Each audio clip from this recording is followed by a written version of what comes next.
Hare Krishna. Couple of years back, one of my friend, he was sharing this incident that had happened in his family. He had gone to visit someone who was dying in his family in the hospital. So he was sharing with me that how in that hospital where he went, to that special ward where he went, a special room, where it was a AC room, and that old lady was lying on the bed and she was about to die. On the table, there was an iPhone. There were bundles of cash. There were best of the best doctors standing there, surgeons standing there. Best of the best equipments were there in that room. Medical equipments. All the relatives who love that lady so much, they were present in that place. But when everything was there, still, no one was able to help that lady.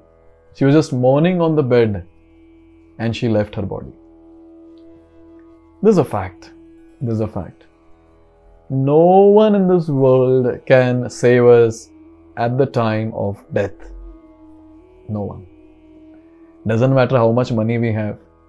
Doesn't matter how much bank balance. Doesn't matter what is our position and status in the society. Doesn't matter how many loving, caring relatives are there with us. Doesn't matter which hospital we are admitted in. When we are not well, when we are about to die. Doesn't matter.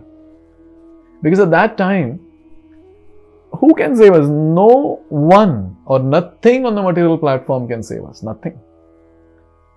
Because the soul is about to leave the body, soul is spiritual. So some help that the spirit soul can get at the time of death is a spiritual help. It cannot be material help. It cannot be.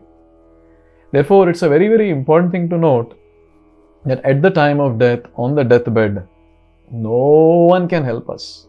Nothing can help us except for our spiritual advancement, spiritual realizations that we have attained till that point. Therefore, I always say, in that situation, the only thing that can actually save us is the holy name of the Lord. Because if we have practiced our entire life very nicely, at the time of death, we will be able to chant the Hare Krishna Mahamantra with proper consciousness. If you have not practiced, then forget it. Then there is no question.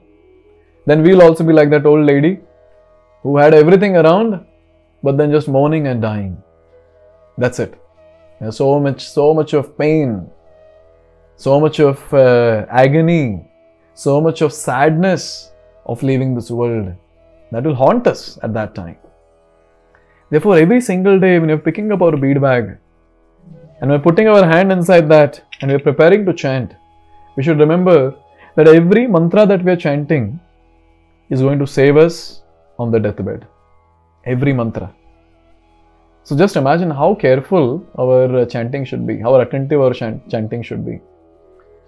Because when we're chanting attentively, this is actually the practice.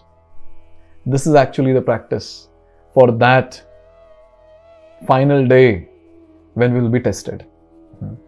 Therefore, when we're chanting, especially today's Japa Motivation is this, that when we are chanting the Hare Krishna Mahamantra, let's remember that that day is not very far.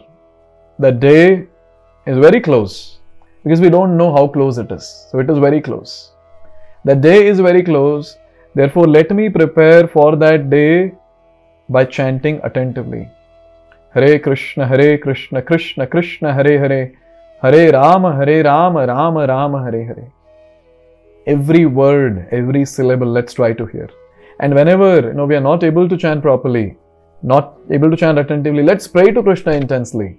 That, oh Lord, that day can come any time. Please help me to advance in Krishna consciousness. Please help me to chant attentively so that I can elevate my consciousness and purify my consciousness so that I can remember you at the time of death. Please help me. So let's try to meditate on the subject matter of our situation on the deathbed and seriously chant the Hare Krishna Mahamantra today. All our 16 rounds intensely. Hare Krishna.